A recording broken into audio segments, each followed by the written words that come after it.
right, a very good morning to you. It's good to see you on this Friday morning. It's a happy Friday. I hope that you've had a beautiful, productive week. Welcome to the show. This is AM Live.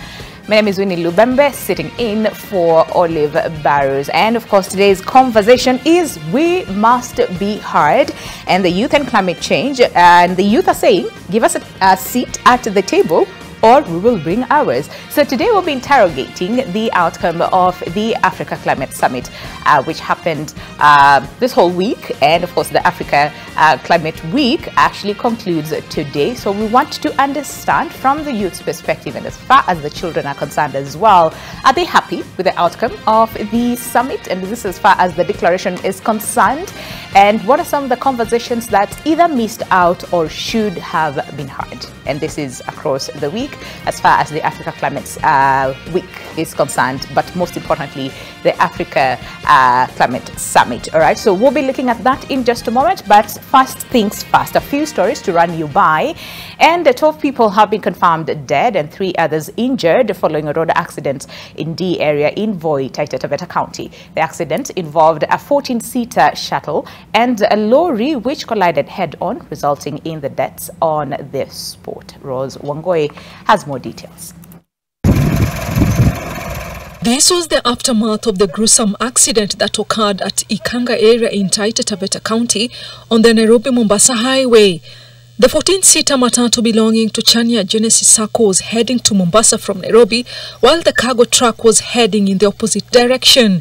Confirming the accident, which occurred at around 4:20 p.m., Voi OCPD Bernstein Shari said 12 passengers died on the spot after the matatu collided head-on with the truck. 5 of the dead were male, while 7 were female. The 3 injured victims, including the driver of the lorry, were rushed to the Moi Referral Hospital in Voi. With 2 with severe head injuries that needed to be transferred for ICU, 1 with severe chest injury, and the last one with severe soft tissue injury. The bodies of the deceased were taken to Moi Referral Hospital morgue. The wreckage of the 14-seater vehicle was towed to the police station. Rozongoi, NTV. And to some bit of politics now, fresh details over the expulsion of ODM legislators have emerged just a day after the party read out the amended punishment prescribed by the party's disciplinary organ. According to documents seen by NTV, heftier fines and tougher punishment had been recommended against those who rebelled against the party stand. NTV's Sydney Chazima now reports on this and other finer details that ODM party leader Raila Odinga is reported to have overruled. That the report of the disciplinary committee, which has been looking into conduct of some members of the party elected and nominated on the party ticket, be adopted, but with amendments. The report read out by ODM National Chairman John Mbadi on Wednesday underwent a raft of amendments that saw some of the rebel MPs escape with lighter punishment.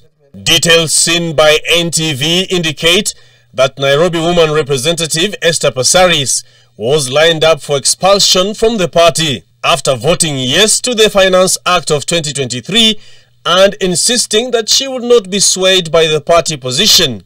Passaris escaped with a 250,000 shilling fine and was required to write a letter of apology. Secondly, Uriri Member of Parliament Mark Nyamita and Rongo's Paul Abuor also saw their punishment and fines reviewed by the ODM NEC. As reported on Wednesday, the 2 were required to only part with 1 million shillings and issue an apology. But according to the original report, the 2 MPs were to be suspended from all parliamentary committees held by virtue of being ODM members for a period of 12 months, be barred from any elective or appointive office within ODM party, and holding any office in and on account of ODM party. All this within the 12 months of suspension. Additionally, the 2 MPs were to be fined 5 million shillings each, payable within 60 days and with interest at prevailing market rates until payment in full should they delay. The punishment meted upon Jalango, Tom Ojienda, Karoli Omondi, Elisha Odhiambo and Gideon Ochanda was adopted as proposed by the disciplinary committee. In another tier, the 4 rebel MCAs from Kisumu County saw their punishment upheld but with varied amendments for each one of them. Caroline Opar was to pay a fine of 1 million shillings, Kennedy Ajuang was to part with 750,000 shillings, Peter Obaso was to part with a fine of 250,000 shillings, and Regina Kizito was to be fined 500,000 shillings. The MCS had all the fines withdrawn and their suspension from the party for 5 years quashed. But the revocation of their nomination was upheld by the ODM NEC. Intricate details of the meeting revealed that Raila Odinga was instrumental in vetoing the recommendations by the disciplinary committee. Reasons as to why are still unknown. Sydney Chazima, NTV. All right, thanks, Sydney. And to a report that will make a lot of people happy, Interior Cabinet Secretary, that is Kithure Kindiki, has assured Kenyans that the passport printing backlog will be cleared in the next 10 days. Kindiki also promised to deal with the delay in the issuance of good conduct certificates. NTV's Melita Onletenges now reports. In his third impromptu visit to Nyayo House in a span of 2 weeks, Interior Cabinet Secretary Kithure Kindiki was keen on the flow of the operations and issuance of passports at the Immigration Department, bedeviled by claims of machines breakdown and corruption, leading to a backlog of passports with many Kenyans desperate to get served. The Immigration Department is now on amend. Kindiki says in 10 days, the outtray at the Immigration Department should be zero. The backlog will not be there in the next 10-11 days. We'll have cleared it and it will never accumulate again. And the work we are doing here is to make sure that the strategies we put in place outlive the current officers who are holding office at the moment. Among issues raised by Kenyans include long waiting time in queue, resulting in slow service to thousands of Kenyans who visit the Immigration Department each day seeking to get a passport. Bribery to facilitate issuance of passports has also taken root in the department, with 4 individuals arrested and more under investigation. This week, I expected us to prosecute another group of people, but I'm informed the investigations are not complete. And it's only proper for us to arrest people and take them to court when the investigations are complete.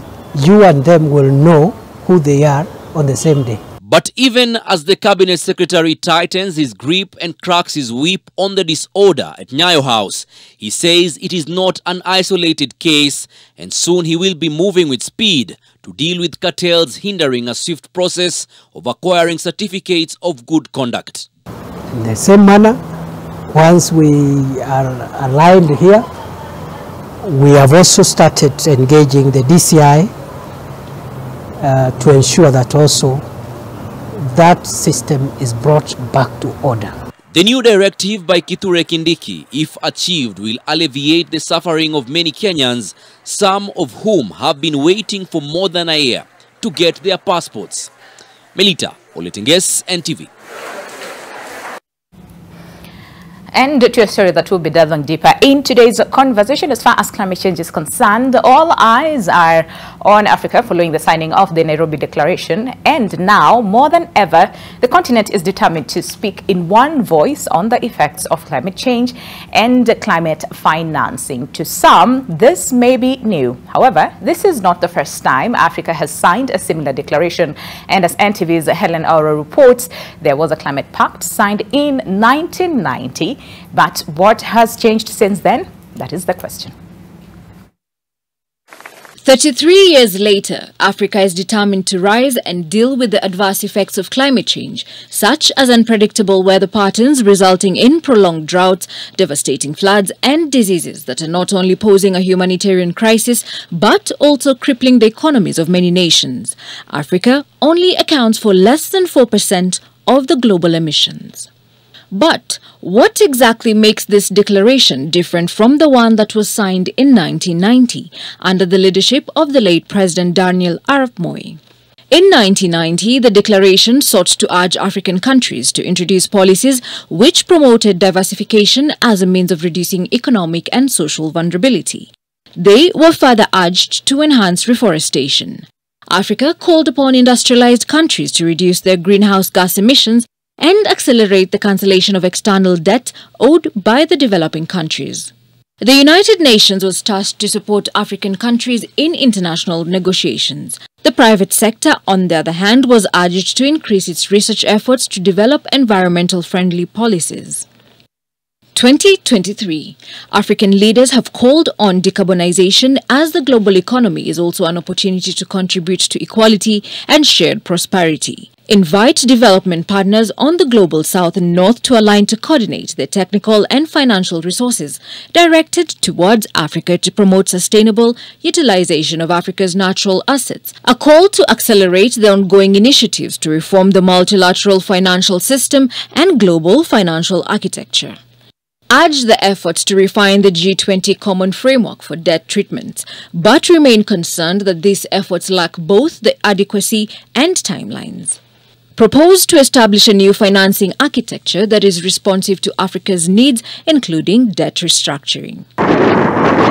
Considering it has been 33 years and one would think the solutions would have bore fruit, but looking back, Africa has been bleeding. With increasing harsh impacts of climate change and impoverished economies, the recently signed Nairobi Declaration needs are not far apart. Now, more than ever, it seemingly is evident that the global North and South are yet to take responsibility of their mess, while, on the other hand, African leaders also need to be firm in their policies and in the race against time. Helen Aura, NTV. Thank you very much. All right. Thank you very much, Helen Aura. And like I said, we'll be delving deeper into the conversation today as far as climate change is concerned. And this is after the end of the inaugural Africa Climate Summit, which happened here in Nairobi. And today we'll be focusing on the young people as always. And this is on Fridays right here on AM Live. The focus is on the youth. And today we'll just want to understand from their perspective, are they happy with the outcome of the climate summit? What are some of the conversations that was missed out? What are some of the solutions? And this is as far as ideas are concerned from the youth that, you know, they feel they should have been incorporated into the final declaration draft. We have not yet seen the official declaration.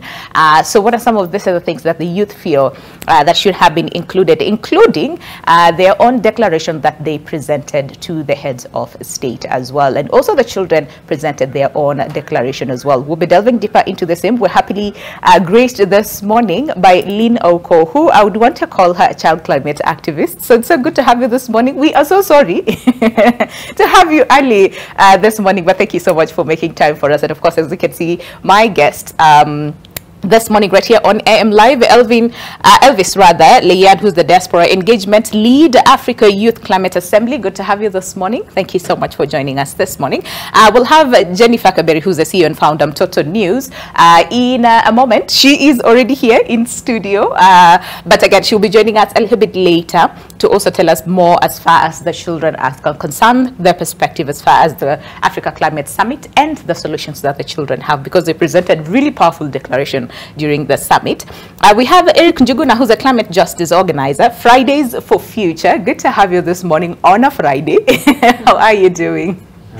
All right, thank you so much for making time for us, Eric. And last but not least, we have Sharon Boy, who's the youth climate champion at UNICEF Kenya. Good to have you as well this morning. So again, we'll be talking deeper into the conversation of the day, and this is as far as climate change is concerned and the summit. But before we get onto the conversation, a quick run through as far as what is on the dailies this morning. And of course, we'll begin with our very own Daily Nation. 1 second, let me just get what the headline reads. And the headline reads, expulsion to nowhere. And the question is hot air, where the opposition chief Raila Odinga's ODM party has expelled 5 MPs for causing up to President William Ruto and the ruling Kenya Kwanza alliance. And the expectation is that they will lose their seats and occasioned by by-elections rather, but ODM and other parties such as Jubilee and Amani National Congress have gone this road in the past and failed, with the MPs serving out their terms in Parliament. So the question is, will Mr. Odinga get a different outcome this time around? That story continues on page 4 of the Daily Nation, but very quickly, still on the front page of Daily Nation. Let me just... All right. So this one says how Raila altered party report rather to save Pasaris and other MPs, and continues to say opposition leader Raila Odinga radically altered the stinging proposals rather, and of course harsher punishments recommended by the ODM disciplinary committee in last minute bid, and this is to save 3 MPs. And again, they are listed over here, including Esther Pasaris, Mark Nyamita, as well as Paul Ward. That is what is on the front page of the Daily Nation. And will come for you. EACC wants governance over illegal workers, where governors who hire, and this is personal staff beyond the prescribed limit will be held personally liable to repay public funds paid out as salaries to the illegal employees, and this is according to the Ethics and Anti-Corruption Commission. And last but not least, on the front page of the Daily Nation says the Digital Expo, Let's Tap Youth Talent, and the ICT PS urges at Expo, and the ICT Principal Secretary John Tanuit emphasizes the need to tap youth's talents and put them to good use during the opening of the 2-day Bomet Digital Conference. And of course, we have our very own Olive Barus, who is again in Bomet, and again during the county edition we will see more of that and why it is important again to involve the youth, I mean, in different areas. But again, like I said, today we'll be focusing on climate change. All right, so again, on second page of the Daily Nation, amateur athlete arrested, and this is after confessing 2 wives' murder, and the police boss has assured the family that due process will be followed, and the man says that his wife had threatened to divorce him. All right, and of course further details of that story is on the second page by Titus Ominde, who very quickly, there is a quote here who says that since my daughter was killed, the police have gone silent, and we are not hearing about the progress of their investigations. And according, again, this is to the mom. All right, so let's move on. There's a story that I'm really keen for us to again follow, and this is as far as climate change is concerned, still on the Daily Nation. But before that, broken needle, and this is a new mother's pain. I'm pretty sure you watched this story, where Evelyn's family says that someone must be held accountable for the mistake, and they should pay for the operation. So what exactly happened? So Werimo, who thought that it was just a normal pain until the 23-year-old could not stand any longer and had an x-ray taken, and to her disbelief showed a broken needle embedded in her. And again, like I said, this is where after I want to believe after the delivery of her baby. And again, there's a quote here by Evelyn who says, it was a normal delivery and the doctor was stitching me up after a tear, and the needle broke and brought nothing but pain to my life for the next few months. So we hope again that this will be dealt with as soon as possible. Again, on the story as far as ODM and what is happening as far as the expulsion of some of the members is concerned. So why parties often fail in a bid to kick out members. The ODM again party, like we said, has expelled 5 lawmakers it accuses of causing up to President William Ruto and his Kenya Kwanza camp.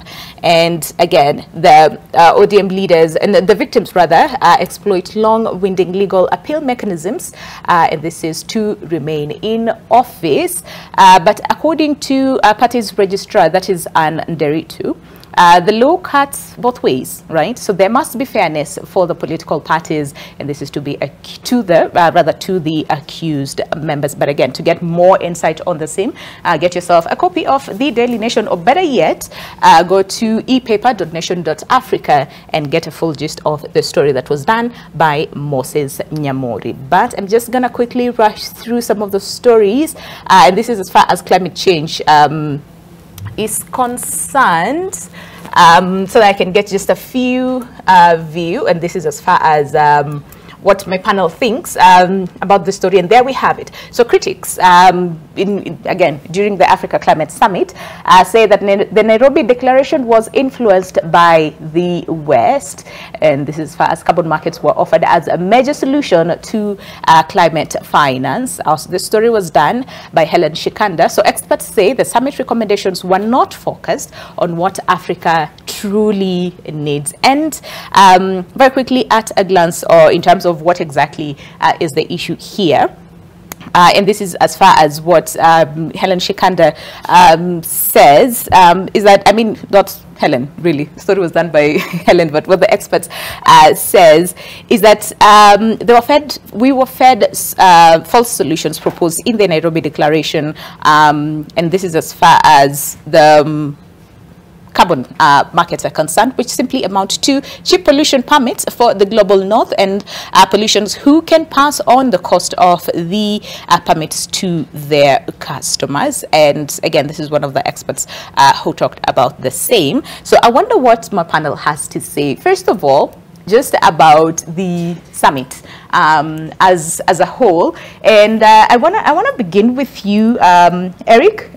And this is as far as what do you make, first of all, of the summit? And I know we'll delve deeper into the conversation. I mean, as a young person, do you feel you're well represented during the summit? Again, were there meaningful engagement with the young people? And as far as the young people's declaration again are concerned, again, do you feel most of the things that was in the declaration will be adopted into the the main declaration? But other than that, just the way the summit was conducted and how the young people were involved, what do you make of it? And I want to ask, on a scale of 1 to 10, how first of all would you rate from the organization of the summit all the way up to its conclusion? How much would you give them?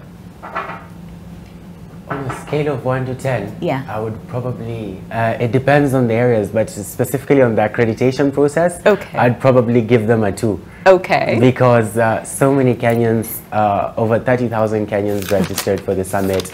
And when you go to get your accreditation, they tell you, oh, despite having received an email confirming your accreditation, they don't give it to you. And you're like, oh, now you're on a pre-list. And it was quite disappointing. Okay. And that's the same scenario I had, but later on got to get my accreditation. Okay. But on the accreditation process, you'll give them a 2. I give them a 3. Okay, now that has shifted. You started with the 2. Yeah. Okay, all right. So that is on the accreditation. But again, from just the organization in terms of the speakers and the agenda as far as the summit is concerned, how much would you give them and why? In terms of the agenda, I'd probably give them a 0. Yeah.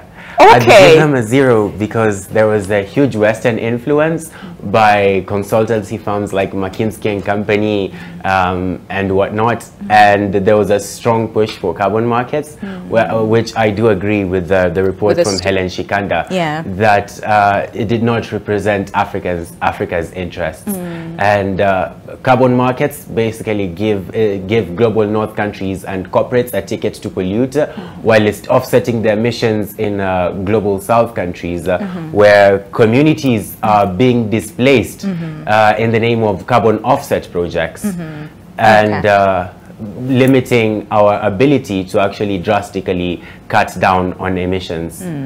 Okay, I hear you. And again, we'll delve deeper into that conversation. But I want to hear from Lynn, who's the baby in the panel this morning. And Lynn, really, thank you so much. You're a child rights activist and, of course, a child journalist as well. How is that?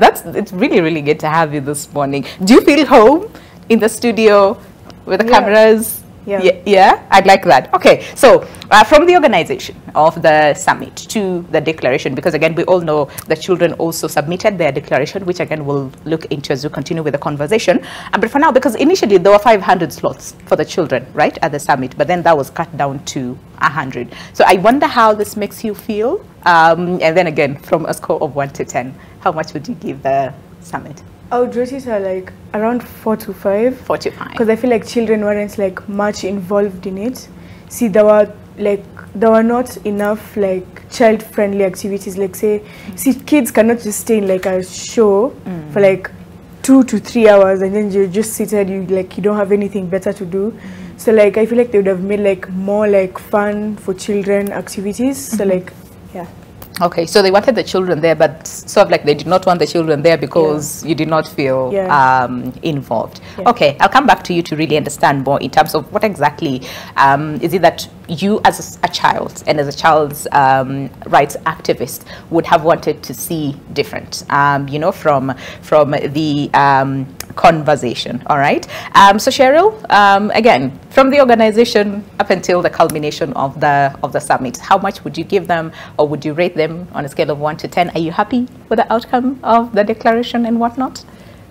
On a scale of 1 to 10, I'd actually give them a 2. A 2. Yes. Okay. And this is as far as the organization is concerned, everything all else? the way to the, you know, the completion of the summit. Yeah. And this is because, as my colleague Eric has stated, that the organization, in terms of the accreditation to the registration, was quite, you know, not really bogus, but it was quite disorganized. All right. Because, you know, he's mentioned about, you know, people actually going, or Kenyans rather, going for their badges and missing them.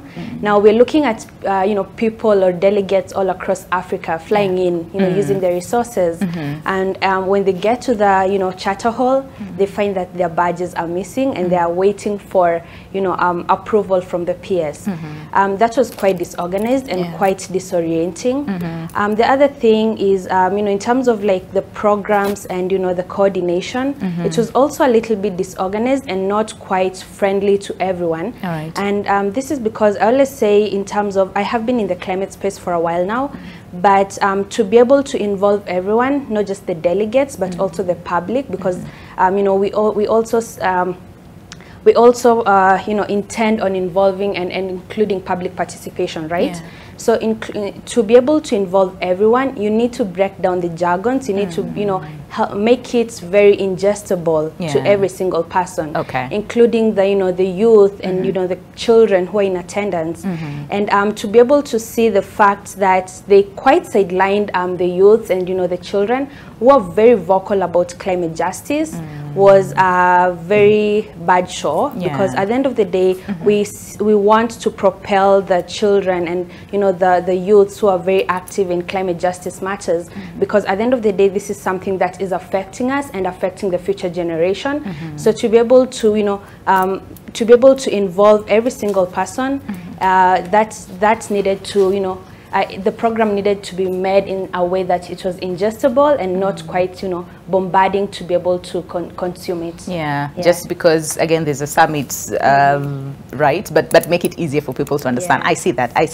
And let me tell you, the children spoke, and if I was a leader, I would be scared. You know what they said, that in the future this has to change. You have to involve us in all those things. So we'll come back to talk about the same. And one of the things that they said is, we as children do not want adults to feel for us. We want to be included in finding the solution. So again, we'll come back to Lynn to really help us understand what does that look like, you know, from a child's perspective. But again, Elvis, so again, what do you make, very quickly, in terms of the organization of the summit to the conclusion, and again, what you know, it says here on the paper, and that is by the experts and the critics. The civil society also was not really happy about, you know, the declaration, the outcome of the same. So I wonder what you have to say. Well, thank you so much for having us on the show. I will probably want to take a different perspective, you know, on the whole issue. So for me, you ask them, like, what is the scale on a scale of 1 to 10? So probably give them a 7. 7. Ooh. Yeah. Okay, and, the highest. Yeah, and the reason why I say a 7 is because remember, this is an inaugural event. It's the first of its kind happening in Africa, and I think we should give credit where credit is due. All right. So yes, I understand there are so many shortcomings in terms of the registration process, the accreditation process. You know, from the handling of the guests, it wasn't, you know, as per what we expected. Yeah. But considering that this is the first time that is happening in Africa, I think there's always room for us to learn from the experiences. And considering that we had like a 3-day, almost, or actually 6 days, from the youth assembly to the summit, which was without any hitches, apart from now the declarations that you know, is being much talked about. I think the overall organization was wasn't that bad. Okay. Considering that it is an inaugural event. Yeah. Yes. I can see the way Cheryl and Eric are looking at you. I know. Okay. All right. So what you're saying essentially is let's try and be a little bit fair on the organizers of the summit. Yes. Okay. But what about the declaration? Because again, like you said, you know, I'll give them a 7 because, well, you know, but apart from the declaration, so I wonder what your stand is. Well, so I was part of the secretariat organizing the Youth Climate Assembly, where we came up with a youth declaration, and this declaration was input from across Africa. All right. We had from the 5 regions of Africa, we had inputs from youths from across these regions. And well, until now, I haven't had a chance to really internalize what is in the final Nairobi Declaration by the heads of states. Yeah. But from you know, a quick glance, I didn't see any of our youth declarations and youth demands being as a component of the final document. Yeah. So I'm hoping that we'll be able to, because we still have, this conversation is still ongoing. Yeah. So we're still hoping that we'll be able to push for our demands to be in the final document. Yeah, so. Okay. Yeah. All right. Okay. A start of a conversation. All right. And of course, we'll continue with this conversation in just a moment as we finish up on what is in our dailies. And according to, again, Helen Shikanda's report, and this is as far as the summit, in which it titles Nairobi Declaration was influenced by the West. So some of the experts, again, that she has quoted in her story include Fadil Kabub, who again said that we find false solutions proposed in the Nairobi Declaration, like carbon market, which simply, again, amount to cheap pollution permits for global north polluters who can pass on the cost of permits to their customers. And someone else, this is Mohamed Ado. We've had him on Monday this week. Yes. And he says, we want to see Africa forging a path that embraces Pan-African solidarity, putting people before profit, and that harness our vast renewable energy potential. All right, so I'm going to put a pause here on the Daily Nation, but again, there's a whole lot of other stories that you might be interested in. So like I said, you can easily get yourself a copy of the Daily Nation, the hard copy, or go to epapal.nation.africa and again read through a host of other stories that will be of interest to you. But what exactly does Taifa Leo say this morning? All right, so the headline reads, Rais Kalole afichua siri, and continues to say viongozi kutoka jamii ya Waluya walikubali kumuunga mkono Rais William Ruto na serikali yake ya Kenya Kwanza alipoahidi kumuunga mkono mmoja wao kumrithi mwaka 2032. Senator wa Kakamega Boni Khalwale amefichua, and of course that whole story is on the second page of Taifa Leo. All right, and again, still on the front page of Taifa Leo, magenge ya Kanjo yatishao raia. So maafisa wahuni wa county watishia kuangamiza, right? Yes, wanapopinga serikali ya county Uasin Gishu. That story continues on page 5 of Taifa Leo. And last but not least, Jeshi laachilia Rais Bongo anayeugua, and of course this is as far as the African continent is concerned. And Rais aliyepinduliwa sasa yuko huru kusafiri kutoka Gabon kwenda nje ya nchi hiyo, and this is as far as his treatment is concerned. But again, still a whole lot of other stories on Taifa Leo. And yes, so on the front page, the story again, like we said, continues on page 2, which continues to say, Senator wa Kakamega asema Rais alipozuru eneo la Magharibi aliahidi kuunga mkono au kuunga kiongozi wa jamii hiyo kumrithi Ikulu, and you know, says that is why most of the Western leaders agreed to join, and this is the Kenya Kwanza camp. And again, we also went through the story on Daily Nation, where Raila alivyohurumia waasi ndani ya ODM, and again some of the MPs that were expelled include Nairobi Women Representative Esther Passaris, and again mbunge wa Lang'ata Felix Odiwuor. So continues to say Passaris ambaye ni mwakilishi wa kike wa Nairobi pamoja na wabunge Elisha Odhiambo, Carol Omondi na Jalango walipunguziwa adhabu. That story again continues on page 3 of Taifa Leo. So get yourself a copy, either the hard copy of Taifa Leo or just simply log in to epaper.nation.africa and get yourself again to read through some of a host of other stories that are in the paper. And very quickly to Business Daily. What exactly does it say on the headlines? So Kenya diaspora workers now face mandatory welfare levy. In the proposed scheme seeks to cushion migrant workers. At the same time, the contribution rates to be set in the regulations. That is what is on the front page of Business Daily. And this story again was done by Kefa Muiruri, who says all Kenyans working abroad will be required to make mandatory contributions to a state welfare scheme if proposals by the Ministry of Labour are approved. So the scheme, known as the Kenya Migrant Workers Welfare Fund, seeks to provide relief assistance to migrant workers, invalidity benefits, medical assistance and survivor benefits where a migrant worker dies. And every migrant worker will be required to register as a member of the fund before departing the country for foreign employment. So we look forward to hear again what the Kenyans who are working abroad have to say as far as this is concerned. So that is what is on the front page of Daily Nation. And very quickly, just to go through some of the other stories on the front page of Business Daily, rather. So the EABL defends Daigio's 22 billion shillings shares purchase in the Senate.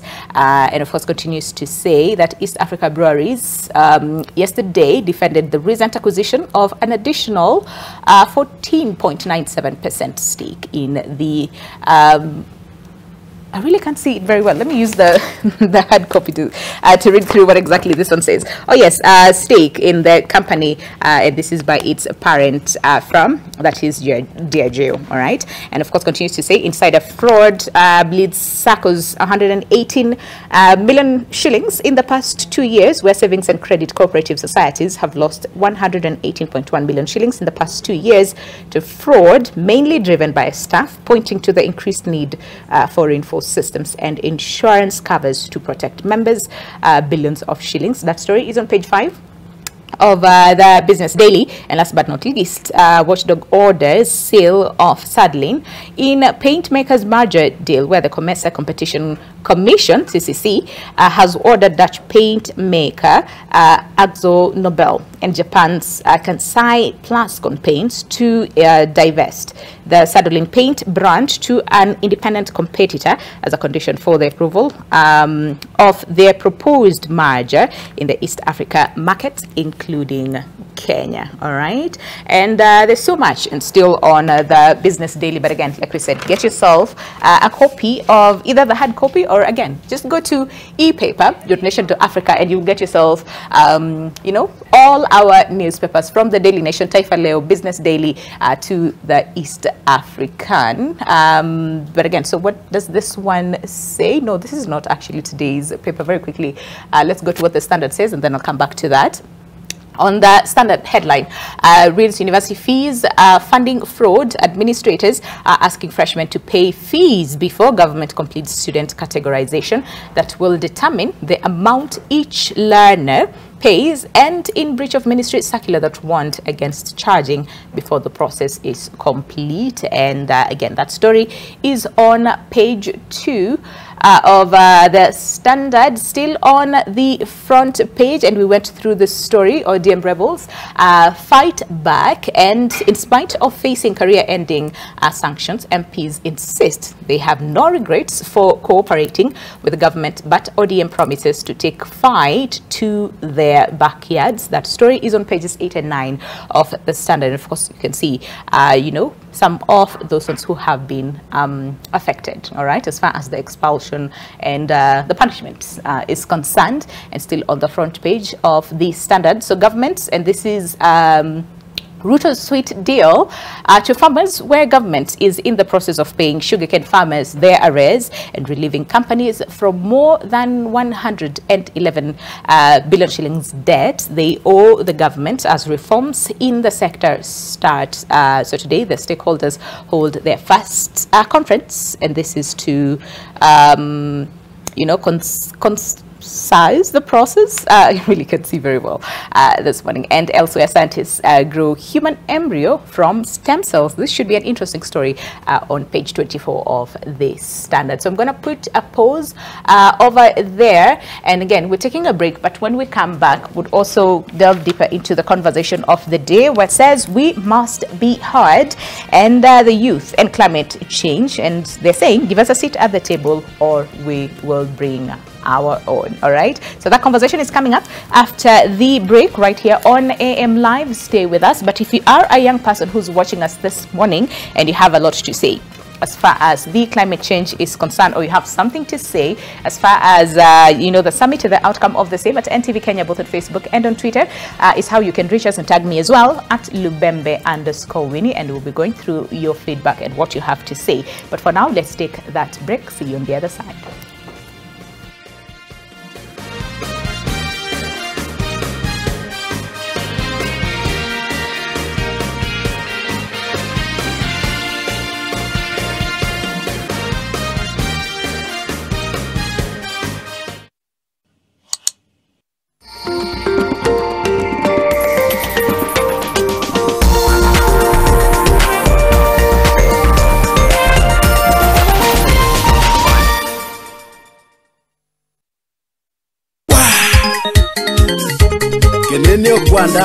This weekend, NTV is on the road to showcase the best of the green lands of milk and tea. Bomet tunakuja. Wasema karibuni kwa mikono miwili na vile vile moyo mweupe na moyo mkunjufu. Nyinyi mnakaribishwa. Msione mengi. Bomet ni nchi mzuri. Enjoy your stay here. Hapa as you can see Bomet mko sawa tu. Maeneo yetu mkuje mjifunza mambo mengi ambayo hamjui, ukulima, mjue hata sweet potatoes tuko nazo mingi sana huko. Join us live on NTV News and NTV Journey from this Friday to Sunday as we dive deep into the growth that Bomet has seen through its leadership.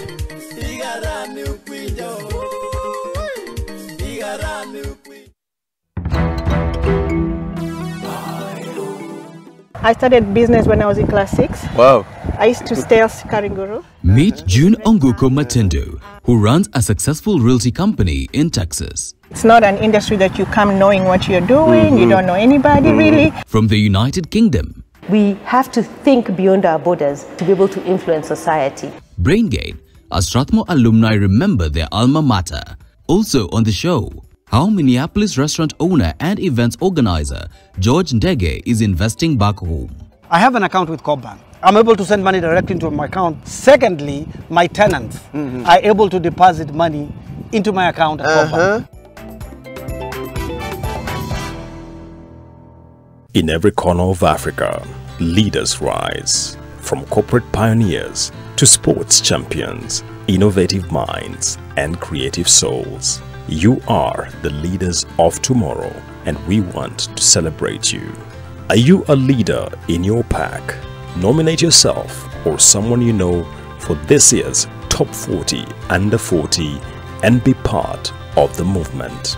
Visit www.top40.bdafrica.com to submit your nomination. I have a question for you. A question? Then ask me. If this is connected to the attack on the Ostapenko family, I have nothing to do with that. I know. I'm so tired of this. In this house, there are always disagreements and arguments. Everyone has sad faces. I can't even talk to anyone. We worked together in a pharmaceutical factory. We talked, and then Peter died. He died in an accident while fishing. He died? Yes. Yes. I know that you're looking for me. Stop looking. Who are you? You will find out at the meeting tomorrow.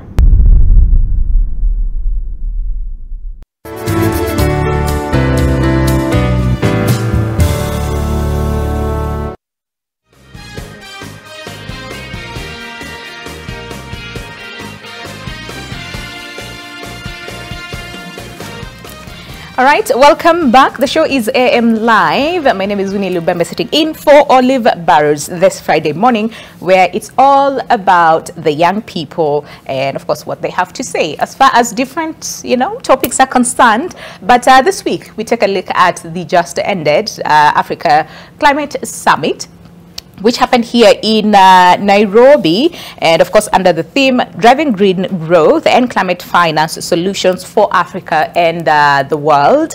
And of course, this also ran parallel with the Africa Climate Week, which again concludes today, that is the 8th of September. And some of the focus areas for the Africa Climate Summit included the climate action financing under 3 main goals as far as finance is concerned, and that is more financing, targeted financing, and cheaper, higher risk appetite financing. All right, some of the areas that they were looking at. And then as well as green growth agenda for Africa, climate action and economic development. And last but not least was the global capital optimization. But even as the summit concluded, there was a host of conversations really as far as the outcome of the summit and the declaration. All right, and among the people who submitted their declaration includes the young people, that is the youth, as well as the children. So let's take a look, and just to remind you what is in the youth declaration, and then we'll come back and interrogate more with my panel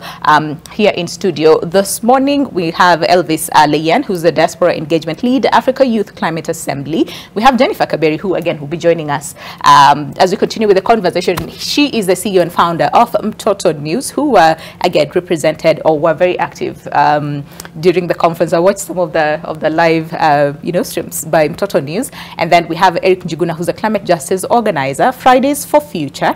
And we also have Cheryl Mboya, who's a youth and climate champion, UNICEF Kenya. But we're also honored this morning to be graced by Lynn Oko, who's a child's rights activist and of course a child journalist as well from Mtoto News. She's only 12 years old but very confident. I wonder what I was doing when I was 12. Yeah, but she's here this morning as well to just tell us what she feels as far as the summit is concerned, and again the declaration by the children. But let's first of all start with the declaration by the young people. Take a look.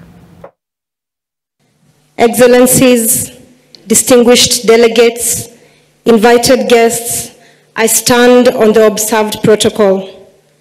After months of regional and national consultations, mobilization that accumulated into uniting youth from every nook and cranny of the continent here for the last 3 days to exchange and voice our concerns, we stand today, Saad Ukas from the Kingdom of Morocco, Dion Shukuza from the Republic of Namibia, and I, Elizabeth Wathuti, from the host country of Kenya, the land of beautiful landscapes and the greatest marathoners, as representatives of the African Youth Climate Assembly, to underscore the urgency of addressing climate change and its profound impact on Africa's youth. Our declaration, the African Youth Climate Declaration, reflects our commitment to harness the power of our youth to drive meaningful change. The African Youth Climate Assembly's vision is rooted in inclusivity, resilience, innovation, and the conviction that young people are one of the biggest resources that Africa is endowed with. We seek to elevate youth participation and inclusion in climate governance, forging pathways towards sustainable development and green growth. And we urge you, our esteemed leaders, to join hands with us in this endeavor. And we have our key asks from the Youth Declaration that I will invite my good friends from the Kingdom of Morocco and Namibia to present. Thank you very much, Elizabeth. I stand on all observed protocol. The first demand that the Youth Climate Assembly came up with reads as follows. We oblige upon the key stakeholders to recognize, promote, and invest in the decision of the African Youth Climate Assembly to establish the Assembly as the principal forum for consolidating, meaningfully enhancing the coordination of youth engagement in the climate governance across member states beyond the Africa Climate Summit, and also further urge the key stakeholders to support youth inclusion in advancing Africa's sustainable development goals and the green growth agenda in continental forums. Further, engage the African Union Commission's Youth Division and Department of Sustainable Environment and Blue Economy to integrate the African Youth Climate Assembly into their structures, aligning, most importantly, with Article 19 of the African Youth Charter on Sustainable Development and Protection of the Environment. We further oblige upon parties to create an international or intergenerational green investment fund to generate green jobs for African youth. We would like to stress on this point that this was one of the most highlighted points from the consultations and also the engagements, financing youth action for climate. Further, lobby for the established United Nations Youth Office to be domiciled in Africa in line with structuring a global multilateral climate institution. We further also applaud on creating adaptation jobs for young people and equipping them with entrepreneurial skills for solutions and thus fostering resilient livelihoods. Further engage Africa's youth as advocates for increased access to renewable energy. Engage youth in exploring Africa's agricultural potential, in particular to meet the food security challenges of the continent.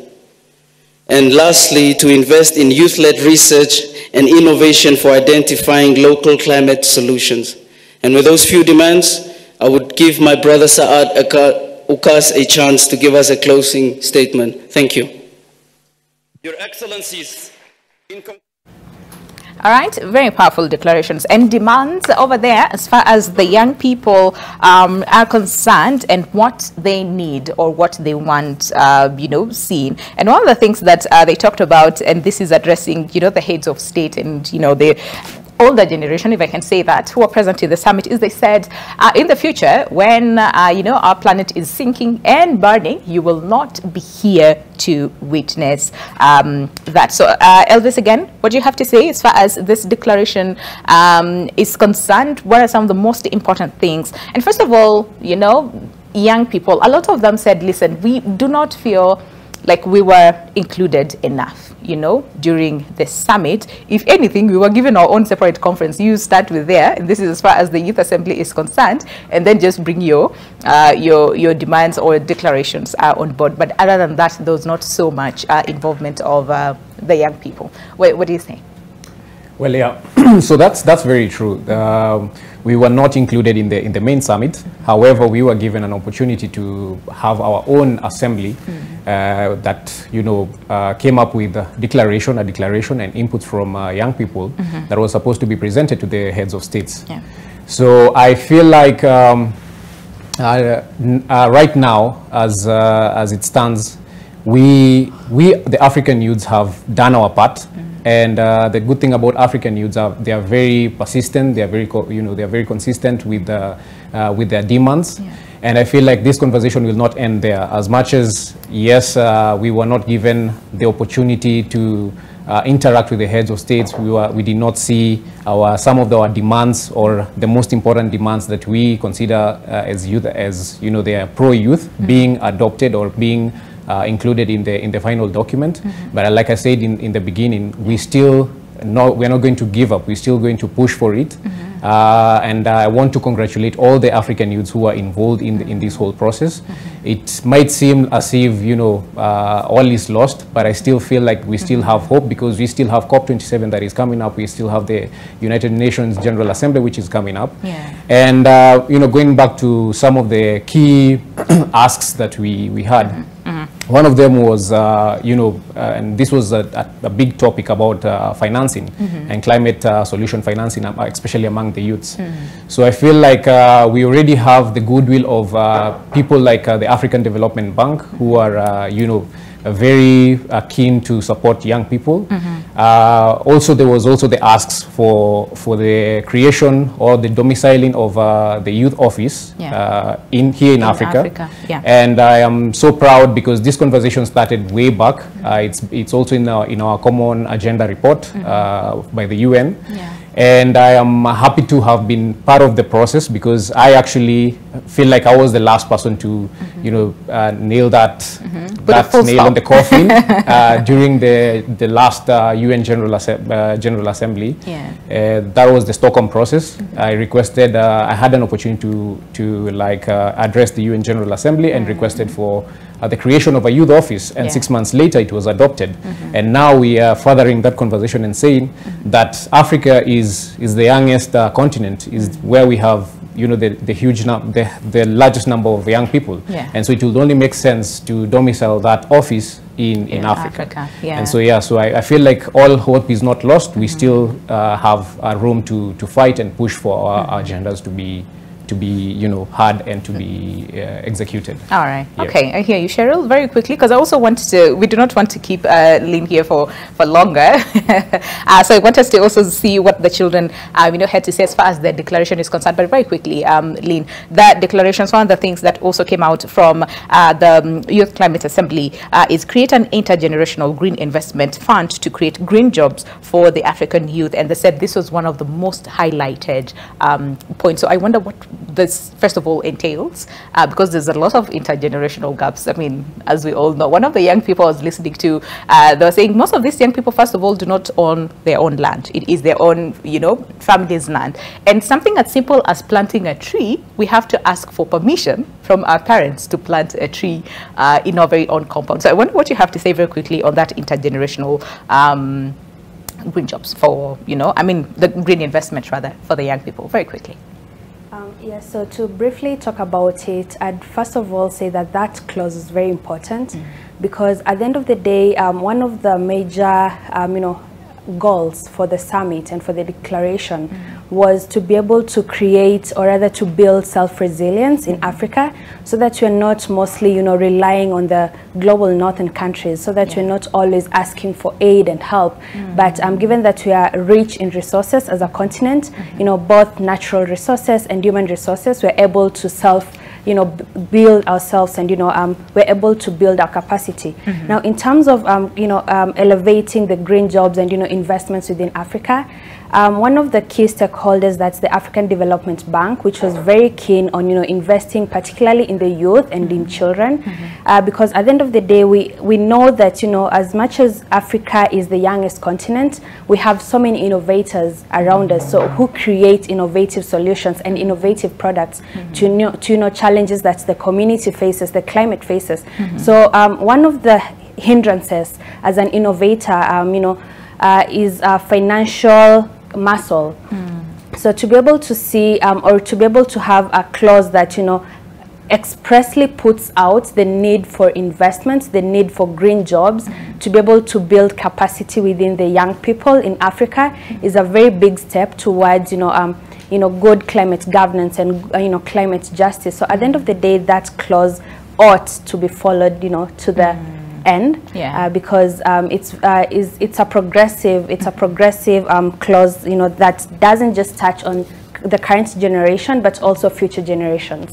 Absolutely. All right, and of course for you, Eric, one of the things that also came out was invest in youth-led research and innovation for identifying local climate solutions, right? And of course, being in this field, as far as climate justice organizer is concerned, what is it that you feel that should be prioritized when we're talking about investments, and this is as far as research and innovation is concerned among the young people, to provide solutions for climate change? Very quickly, because we also need to hear what the children have to say. Yeah, exactly. So children and young people are on the front lines of the climate crisis. UNICEF estimates that around 1 billion, which is almost half of the world's 2.2 billion children, are severely impacted by the climate crisis. But we're not only victims of the climate crisis, but also leaders in creating the solutions. And there needs to be investment in young people because young people are integral stakeholders in the just transition to renewable energy, and what lacks is the support for young people. Okay, and of course we'll focus more on what exactly that does support look like for young people, because again this is one of the things that also came out, and this is as far as meaningful engagement is concerned.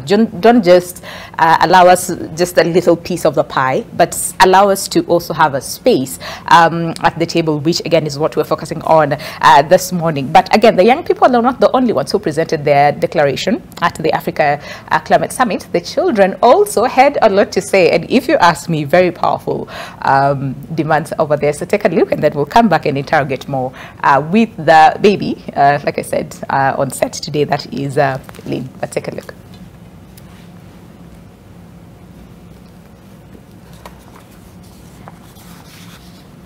I'm standing in front of you on behalf of all African children. I'm so happy to stand in front of African leaders. For the past 2 days, His Excellencies, we have had deep discussions, and we all agree that climate change is a child rights crisis, even though we, the children, contribute the least. In Malawi and Mozambique, cyclones have damaged schools and hospitals. In Kenya, Somalia, and South Sudan, drought has caused girls to be sold into early marriage. In Nigeria and Sierra Leone, my country, loss of nature has caused our parents to lose their jobs.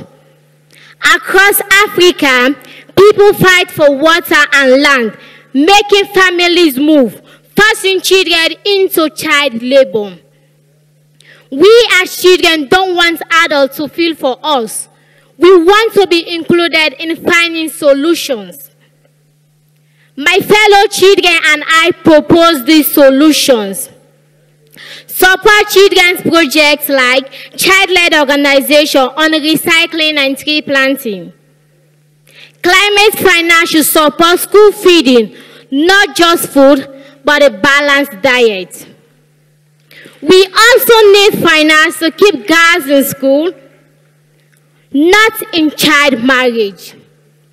Children are innovative. If you give us technology, we will give you the solutions for our water, agriculture, for our sanitation, and for child protection. And we need children in the climate discussion. We were not included in the planning of the summit. In the future, that has to change.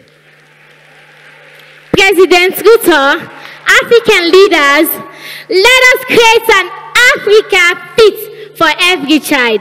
And Santi Wuratenki. My name is Philippa Kreidel from Sierra Leone. In addition, kindly help me, my fellow children, please join me. On behalf of the children in Africa, we want to present our declaration statement to the President of Kenya. Thank you. All right, that was really, really powerful. And what he says, we need children in the climate discussion. We were not included in the planning of the summit. In future, this has to change. That was a very powerful statement over there. So again, Lean, being the baby over here and just watching that declaration, first of all, how does that make you feel as, you know, a child rights activist? So I feel like she's like actually saying the truth. Yeah. Because we weren't included in any of this, and plus the Children Climate Summit was also named as the pre-summit. So that makes you feel like, so the children are going to participate in the pre-summit, but then like the main summit won't be for kids, because like already the pre-summit is for kids.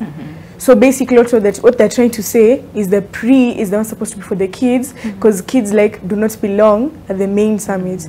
So basically I feel like they should have included children more in the main summit, and also the pre-summit. They should have not named it, at least if they're naming it the Children's Summit, don't name it also the pre-summit, because it makes us feel like, you know, you just belong there. You belong at the pre-summit. You it's don't like we're just giving you the side. You just take this small space over here. But again, like you said, we should have been included from the word go. So again, how would you say, as children, you would have loved to be part of the summit as a whole, but other than that, what other avenues, platforms, maybe resources as children would you need to feel like you are part of the summit and not just like a small side event somewhere?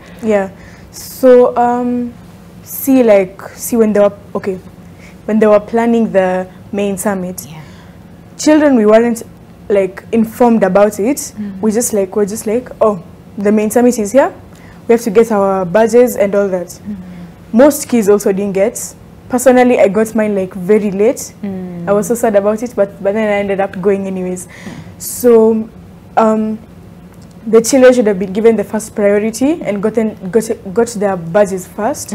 And so children, like say for example, today we're planning the main summit, and then tomorrow is the main summit.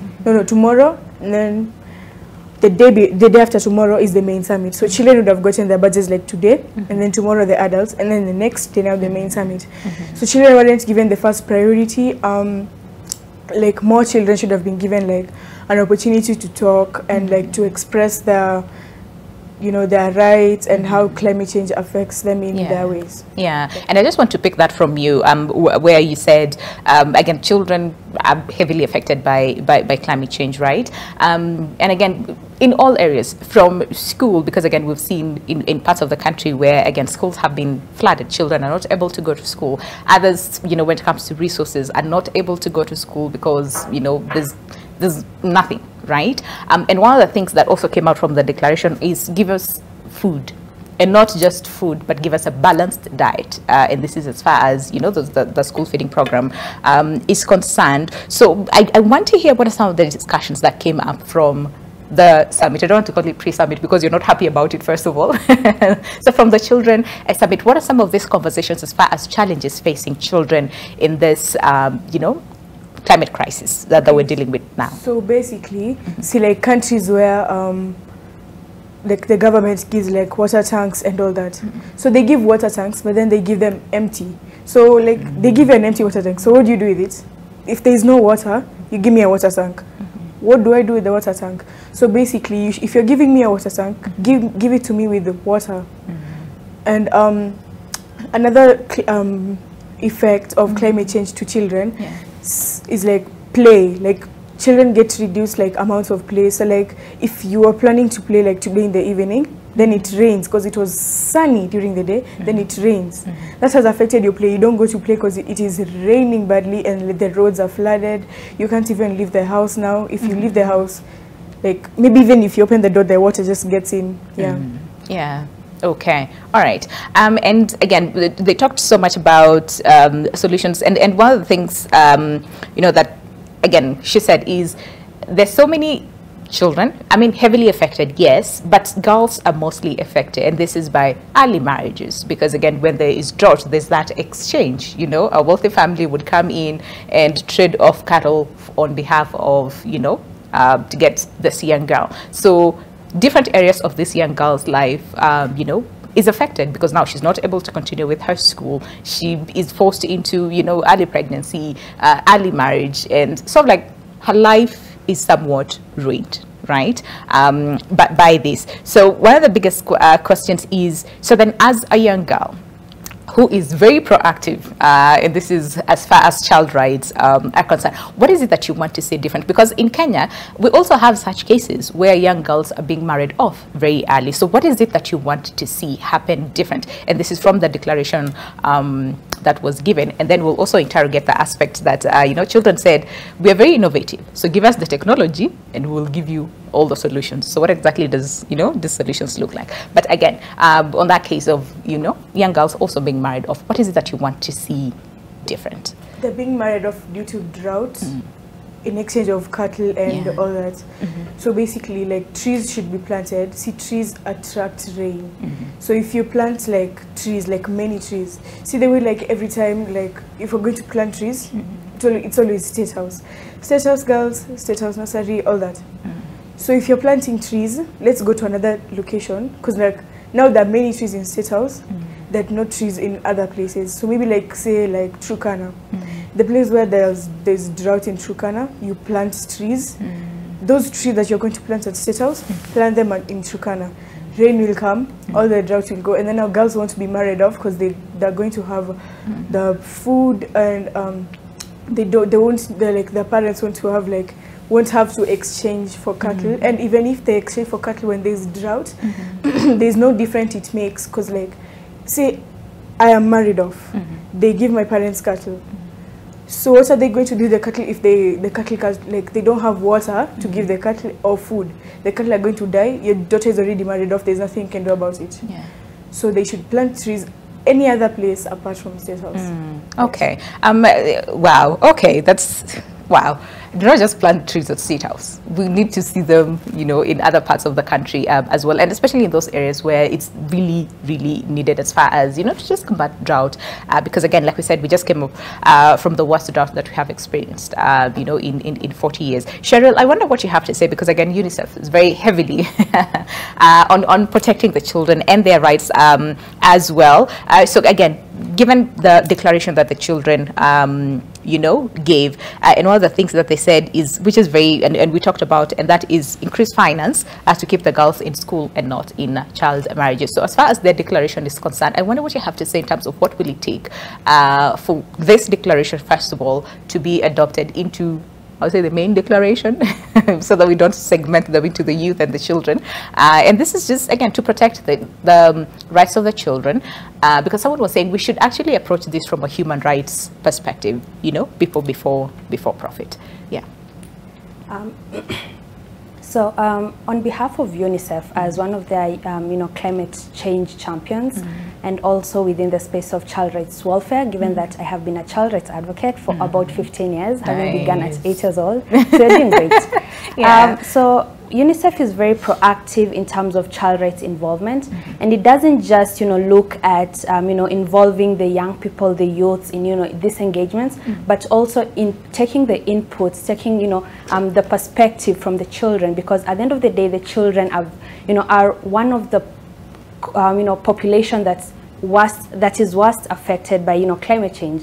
So in, you know, to reiterate, you know, the statement by, you know, the children you know, during the handing out of their declaration, one of the aspects that children have faced in terms of, you know, early child marriages and, you know, all these cultural injustices that children face is, you know, the fact that there isn't a very loud, you know, or rather a proactive, you know, initiative to protect the children, because at the end of the day, you know, the Convention on the Rights of the Child takes key interest in the best welfare of the child, in the best interest of the child.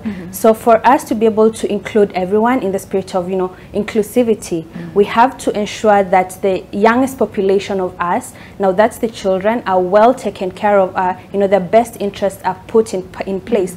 And one of the ways UNICEF has been able to achieve this is, you know, prior to, you know, the climate summit, UNICEF has engaged the Ministry of, you know, the Ministry of Environment, the Directorate of Children's Services in very many key engagements. One of them was the NCAP, because right now we need to have the National Climate Change Action Plan that just expired last year. So we need to have one this year. So UNICEF brought about over 70 children in each region in Kenya to be able to collect the views, to be able to collect, you know, their perspective on, you know, climate change and how it affects the welfare of the child, so that at the end of the day they're incorporating this into the action plan. And that is what we need to see in this particular Nairobi Declaration, that it doesn't just look at sustainable development, because at the end of the day we need to look at economic development going hand in hand with, you know, sustainable development. But at the end of the day, we need to also take a very key interest in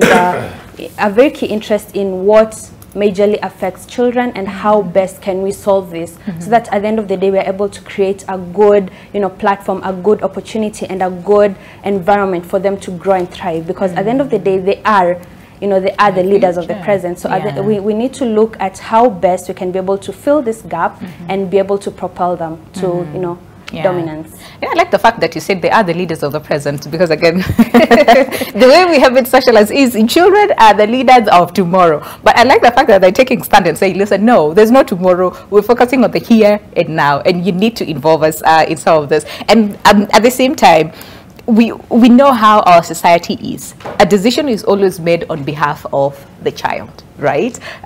Even from our own, homes, it is the parents who make the decision. You as a child, you just follow what they say. And if you grew up in the days that we grew up, it was, you're in my house, so my rules, my house, my rules. And other than that, but what we're seeing now is children are actually changing that, and they're asking several questions that sometimes make people a bit uncomfortable, but they ask these questions. So Elvis, I wonder what you have to say as far as, first of all, the detriment that making decisions for children has caused, and moving forward, what is it and how different would it be when we involve children in decision making? And one of the areas is finding climate change, crisis and solutions.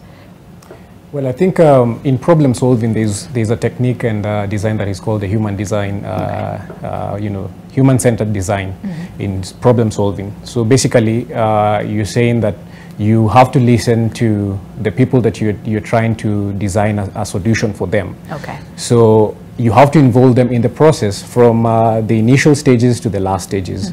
Because if you assume that, this is what they need, then there's going to be disparity between the solution and the problem. So you'll not be solving anything. So it is always good, because times have also changed. We have very smart kids nowadays. Yes. It's not like during our days. The kids have a say. The kids are, they're exposed to new technologies. They're exposed to information, and they are very smart people. I mean, so it is always good to have them in these rooms where decisions are being made about them, so that we are able to design solutions that are actually solving their problem. And youth and children are the people who, their future is what is at stake right now. And so I feel like, actually, even with the summit, I feel like it should have been the other way around. So the children and the youth are the people who are at the podium addressing the heads of states. And like I've been to different international forums, and I've seen, even the kings taking time to listen to young people and listen to their views. But it was very different here in Nairobi, because it was all, with a lot of bodyguards. You're being put aside as young people. You're not supposed to go close to them, which was, I mean, it shouldn't be like that. A good example is King Charles. I saw some of my friends when they were in Stockholm. They had a conversation with King Charles. I mean, that's a king. And here in Africa, all, like when the heads of states, they land, everything is just, there is no access. So I feel like that should change. And that way we'll be able to be solving these problems, that are directly affecting the youth, and not just imposing solutions to the youth or the children. Okay, so we literally need to take a break right now. But before we release Lynn, I just want to hear the last one, and then I'll give Eric, the first chance when we come from the break, in terms of like involving, the children as well, in terms of providing the solutions. So Lynn, what is it that you hope to hear and to see as a child and as child's rights activists moving forward from the conversation and from the deliberations that came out from the summit? What is it that you hope to see moving forward as far as action is concerned, not just talk? Okay, what would you say very quickly before we go on a break? I would like to see children being given the first priority and more attention, and also as far as climate is concerned, people to start planting trees more often and not only on one place.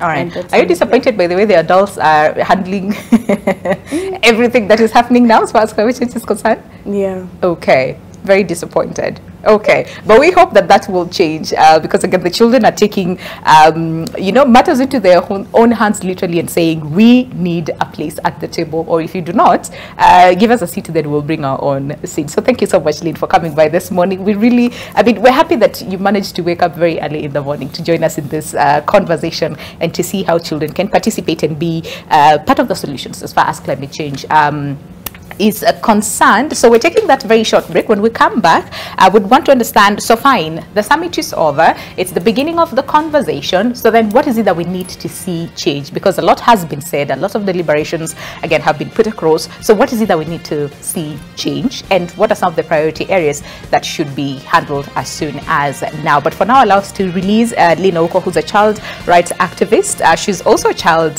journalist from Toto News at only 12 years old and at grade 7, a student at Loreto Msongari. So Lynn, thank you so much. All the very best in your endeavors as far as protecting the rights of the children.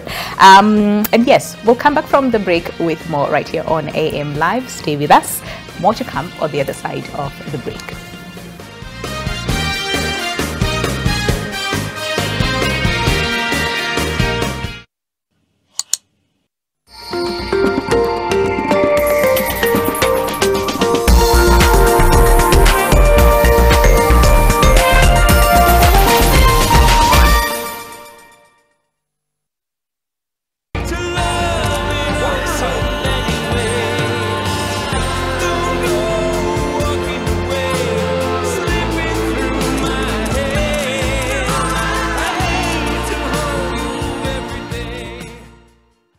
Time to step out, get down and jam down.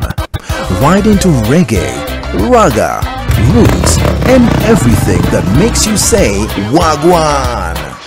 They talk about radio silence? We don't know what that's about. We jam up the volume and the vibes on your radio on 96.3 Nation FM. We take a ride to the hood. Jumtani, ndio mambo iko na design ya kivyake. Jam down mtaani, tunaingia mtaa wako na tunaguziana na watu wetu. Kiroma ni muhimu, na pia ni muhimu kujiupdate na nini kina trend kwa zone ya reggae. Hapa ni Jam Down Vibes. We jam down way past when the sun goes down, and that's how it goes down. Jam Down style on 96.3 Nation every Saturday from 7 p.m. to 10 p.m. Then at 10 p.m. on NTV. Tulia ndugu, mimi ni Mungu wako. Tulia. Tulia. Tulia mama. Na mtue. Yeah. Mungu wako. Tulia ndugu yangu. Tulia.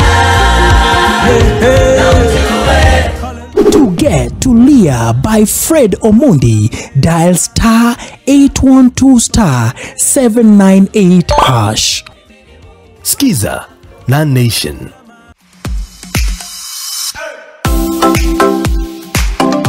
Get ready to tantalize your taste buds and embark on a culinary journey with Pishi Bomba, the ultimate cooking show that brings the flavors of the world right into your living room.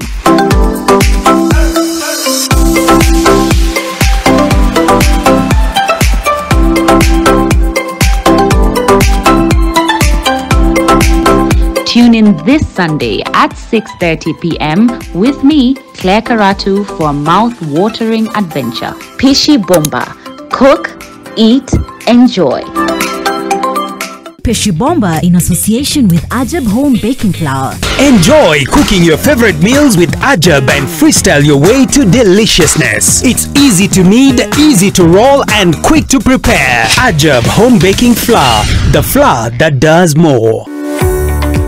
Pre-primary 1, she was starting to get issues with hearing in class. She could actually say, I can't hear the teacher.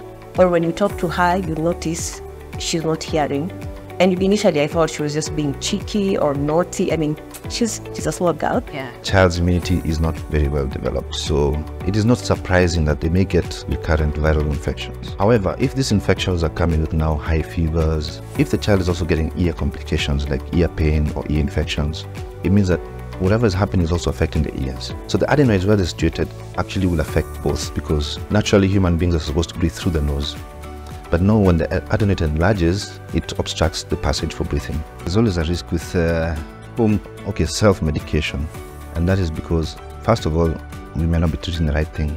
And the second thing is, some of the medicines can actually be harmful to the child.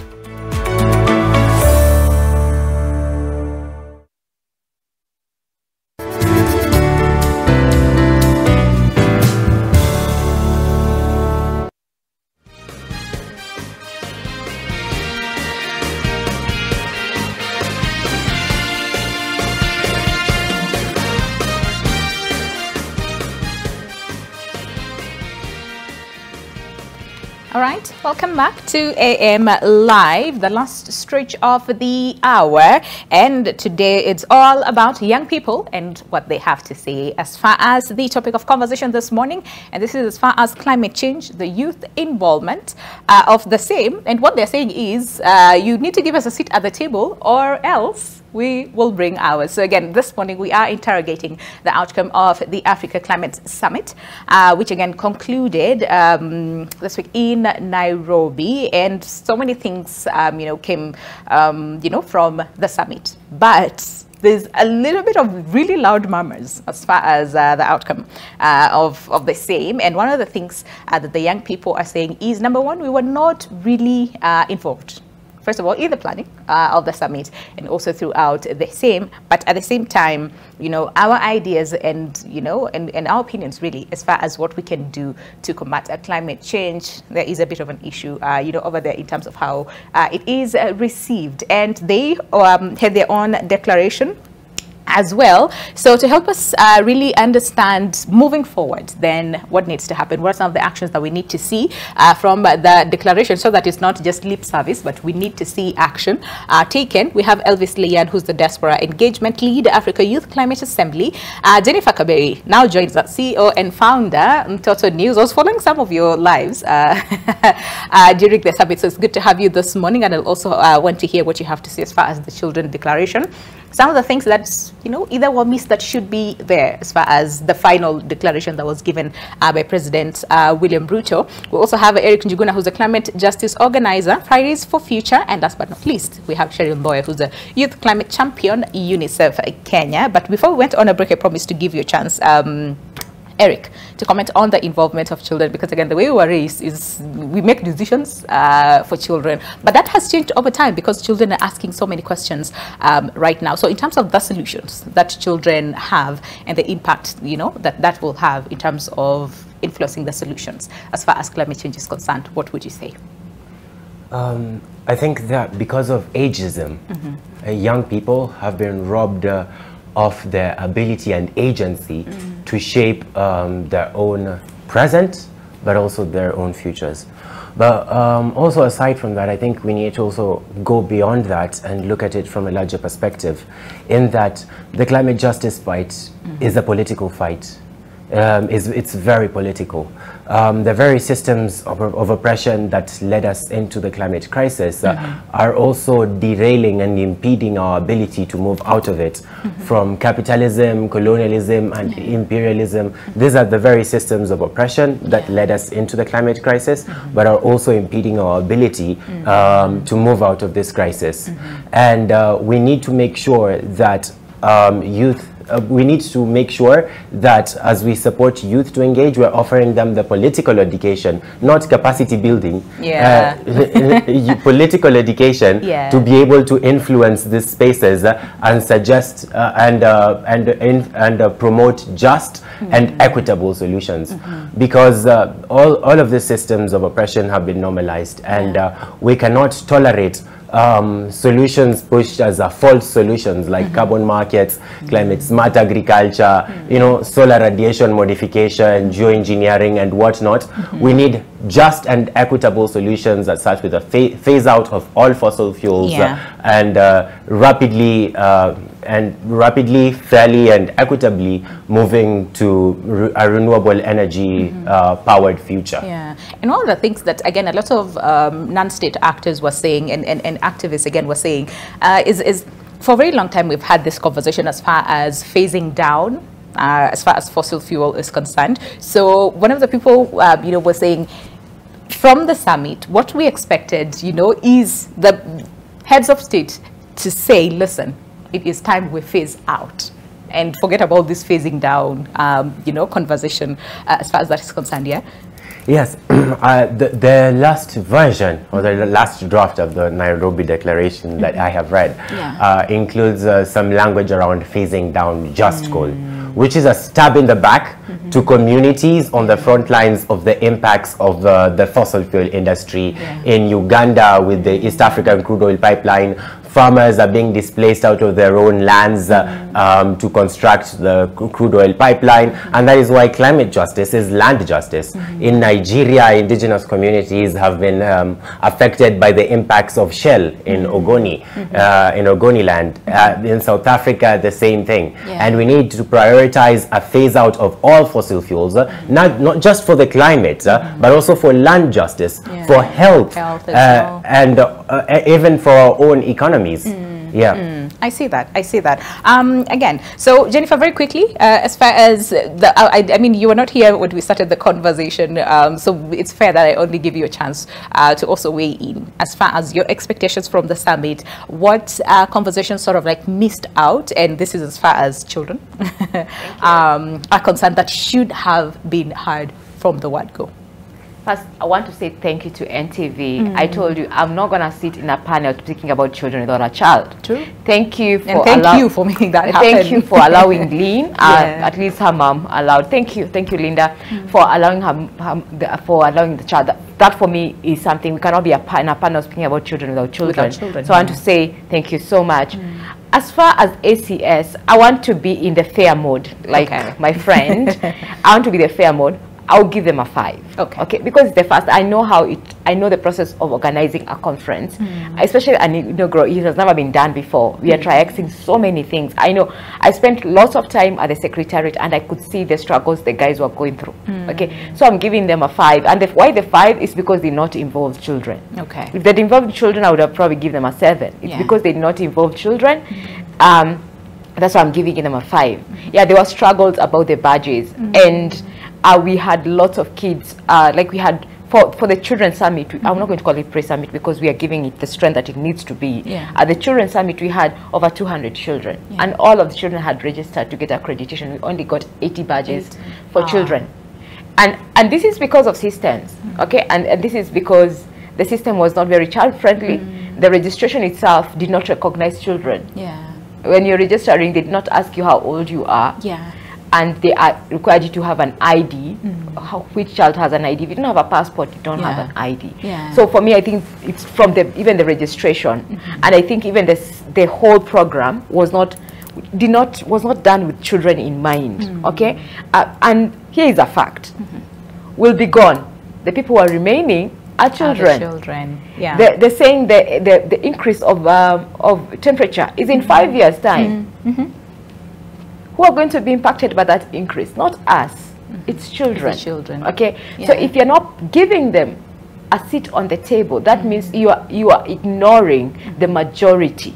Okay. In Kenya, for example, the majority of people are not below the age of 24 like these other guys. They're below the age of 18 years. And if you're not giving them a place in the table, you are ignoring an amazing story. Say, for me, when you see water, you think it's a luxury. For me, I see water as it's a gold, because it means if there's no water, my sisters are not going to go to school. It means my camels are not going to get fed. That means we don't have a livelihood in my house. Okay? There's a girl called Peace from Kajiado who has seen her friends get married. It's a very early age, because of cows, because cattle and wealth are the same thing in her community. So she's seeing her friends, because the cattle have died. I don't want to be poor. Who is here? We can sell this girl for another to replace our cattle. But as Lynn said, even if we sell the cattle will die. They'll still die. And then another girl is going to get married. It's a vicious circle. Okay. So it is important for us to be able to put children and voices, and not as, not towards the end, in the conversation from when they're doing the declaration. The declaration is done like way before. Do you consult children? Okay. Yes, I'm glad. Thank you, President Ruto, for giving us an opportunity for children to hand in your declaration. I am really, really appreciative for that opportunity. But it should be from the beginning, so that we know it is children and youth. Like now, I think I was in a meeting yesterday, a side event during KICC, and they're talking about COP. And COP 28, they've already started doing a declaration, and they're including children and youth as part of the main declarations. That way, it will be more meaningful than just towards the end, oh yeah, there was a children's summit, let them hand over their declaration. But the voices and the inputs of children and young people should be in the main declaration. Yeah. Yes. I see that. Yeah. I see that. And again, a lot has been said.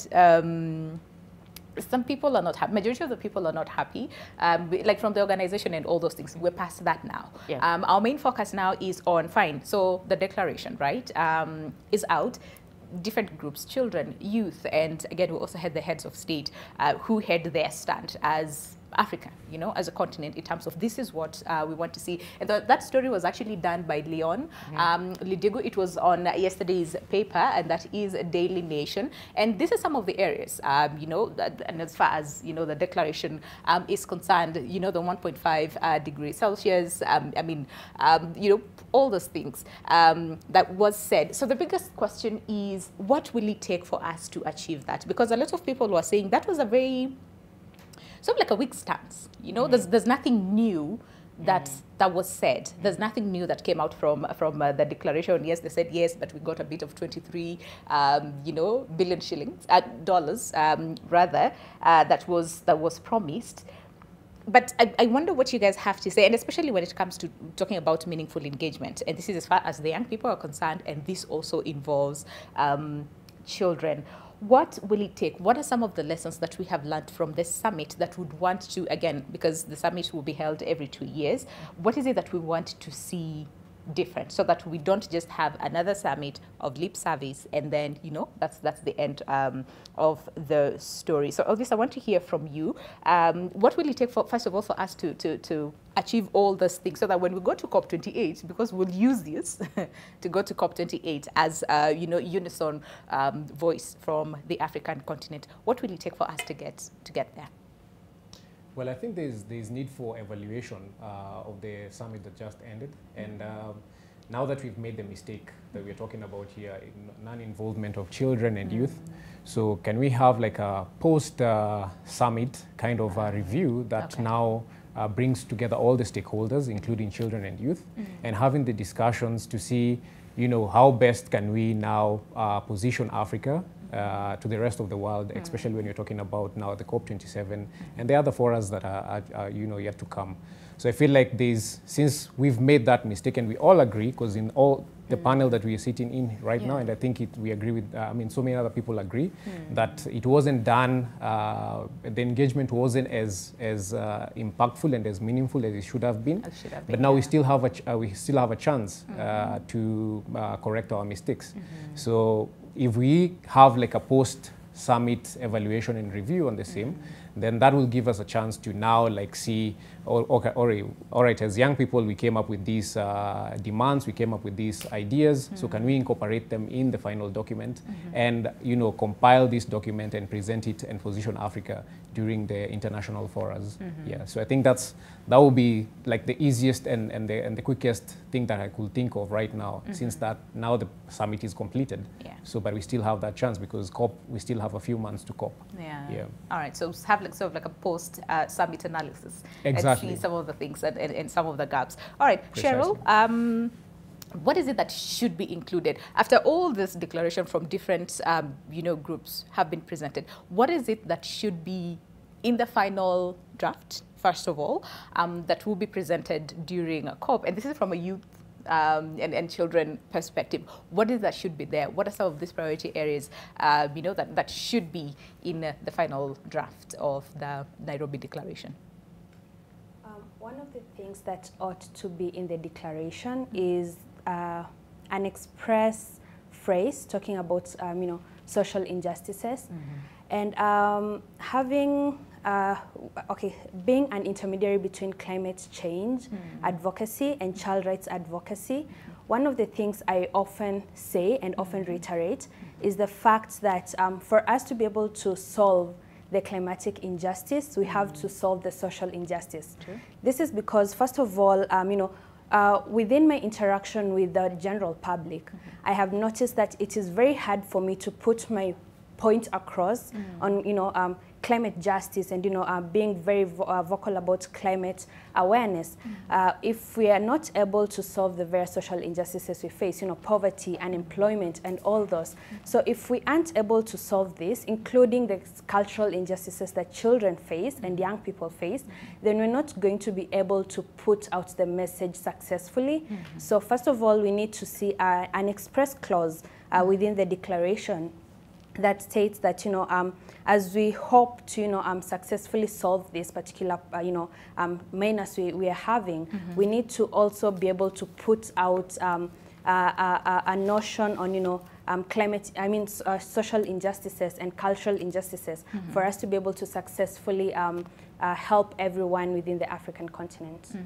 All right. And Eric, for you, what exactly, will it take? What are some of these sort of like clauses you would say that should be there in the final draft so that, again, we achieve all these demands that have been, put up by the African heads of state, and given in mind, the engagement. And we're talking about meaningful engagement, not just engagement because engagement, exists, but meaningful engagement as far as the young people are concerned. Because they're saying, listen, the young people have the energy, they're very creative, they're very innovative, but what are some of these priority areas that should involve the young people as we head to COP28 and even in the future, really, so that we solve this climate crisis? Yes. First of all, I think I need to be clear about my critique of the Africa Climate Summit. Okay. Because if it was in 4 words, how I would describe the Africa Climate Summit is that it's a festival of false solutions. Oh, wow. There was huge focus on carbon markets and carbon sequestration pushed by Western consultancy firms like McKinsey and company and governments from the global north, and did not represent African views. In fact, if anything, carbon markets are disastrous to communities in the, on the front lines of the climate crisis.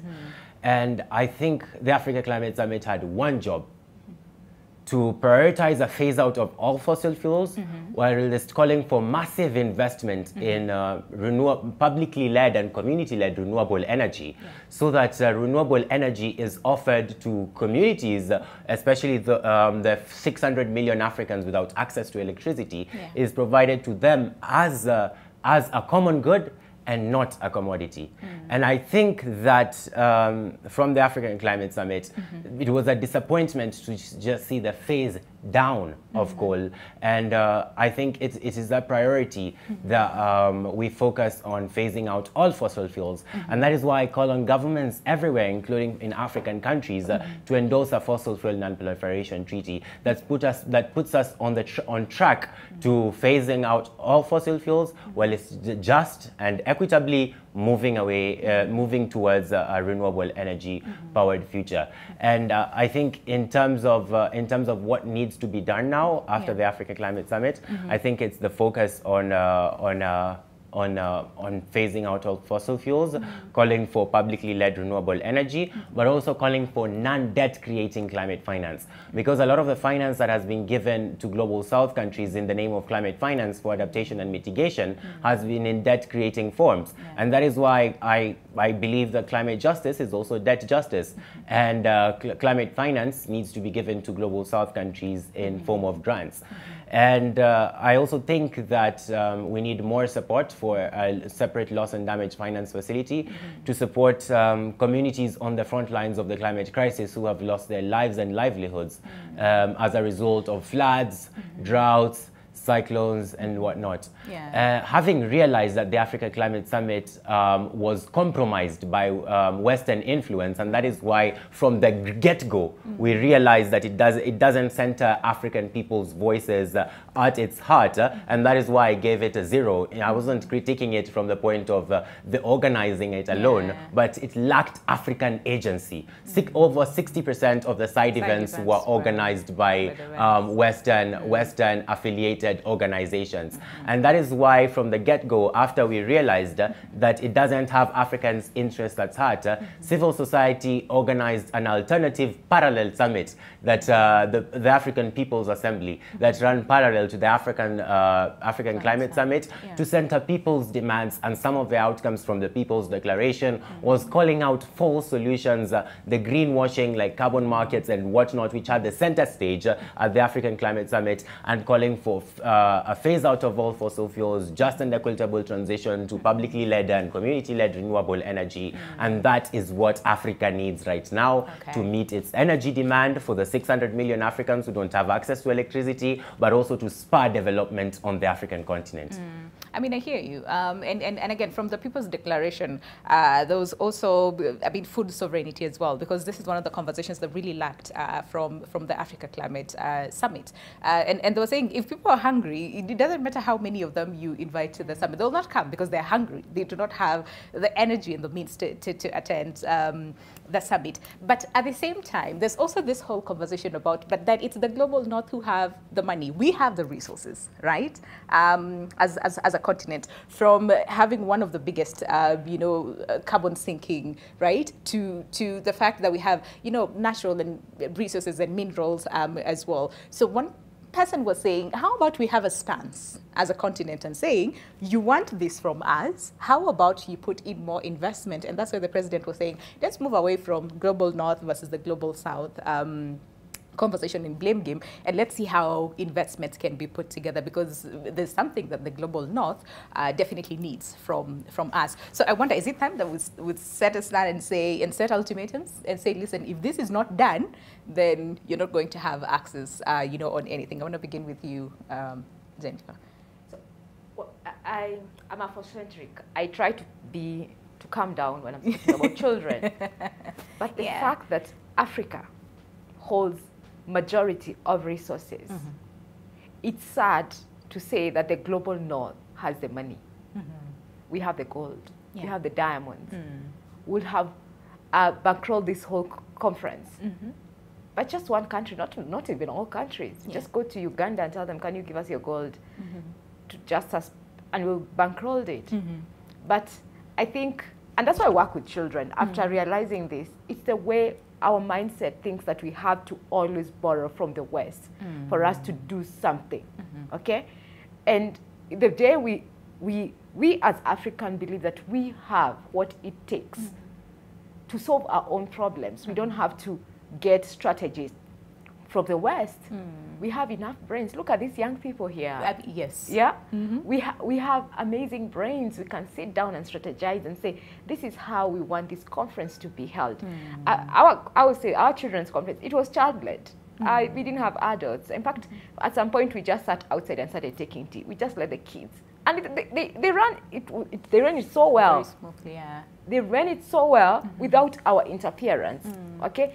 Can we, as Africans, start believing, if we can believe in our own children, to be able to come up with a program and decide, for everybody who is doubting that the declaration was done by an adult, please, I have WhatsApp messages, children writing that declaration, okay? Because if our children are showing us we can be, why as adults are we not believing in ourselves? Okay, we need to stop borrowing from the West. We need to come up with African solutions, okay?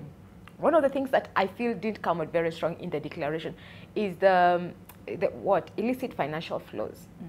It didn't come out. If we dealt with that, corruption, at least the kids said it. If we deal with corruption, we have enough money to solve climate change in Africa. Okay? But for every road that is built in Africa, someone is getting a cut. Okay? For every dam that is built, unfortunately, dam that's supposed to help people, someone is getting a cut. For any irrigation project, someone is which is very unfortunate, okay? And it's not hurting you. You will get fat, but build a big building and whatever. But it's a child who is getting hurt. So we need to start dealing with that. And it's unfortunate it didn't come very strongly from there. And it's companies from the West. It's not companies from Africa who are doing that. Because if I'm a company, I have integrity, and I'm coming to bring a project, and you tell me to give my consent. No, I don't want. I'm not going to be a party of that.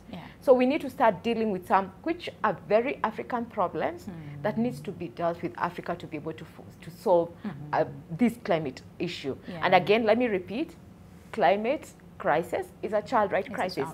It affects children in every single way. Thank you. All right. Okay. So we, I mean, very few minutes left before we end the conversation, but we do not want to end the show without, you know, the fact that the president attended, you know, the youth assembly, and he said a lot as far as the young people are concerned. So can we just have that very quickly, and then I'll come back to take your parting shot. And this is, do you really believe their intention in what they're saying as far as how important the young people are and the role that they play as far as climate change is concerned? And then what next? But very quickly, let's hear what the president had to say. Also encouraged that the young people of our continent are stepping forward boldly to say we don't want to be bystanders. We do not want to be attendees of conferences and ushers in places. We want to participate. We have ideas. We have suggestions. We have positions that we can, perspectives that we can present on the one single challenge that faces humanity and that threatens our future. And the young people being the greatest stakeholders of that future, you are rightly in place to make suggestions about this existential threat that affects not just our present, but also threatens our future, where you are the greatest stakeholders. And that is not the first time that the president mentioned that the youth are the primary stakeholders. He continued to, you know, that statement even when he was giving that declaration, and said, youth are the primary stakeholders who will define and drive the green transformation and sustainable opportunities agenda. So as young people are on set today, and of course the conversation as far as youth and what they have to, the role that they play, and the fact that, you know, they're saying if you do not give us a seat at the table, we'll bring ours. Do you feel like you brought your seat to the table, and how much of an impact was that? I'm going to begin with you, Elvis, as we go down, and I'll take that as your parting shot. Well, yeah, so if you remember also the president mentioned that he said that if you are not on the table, I mean, you're not in the decision-making table, you're probably on the menu. Yeah. So that sets the conversation around why we really the menu, or were we in the decision-making table? Okay. So, well, I would say partially we were on the decision-making table because we were having our own pre-summit. Okay. I mean, the youth assembly. The youth assembly, yes. Which I feel is not something that we can take lightly. We cannot just discard it and say that, you know, we were not involved in the main summit, because also this plays a very huge role in showing, you know, the resilience and the intention of youths to try and change their own future. Okay. So, and I'll still go back to my point that all hope is not lost. Yeah. I am a very, you know, optimistic person. Yeah.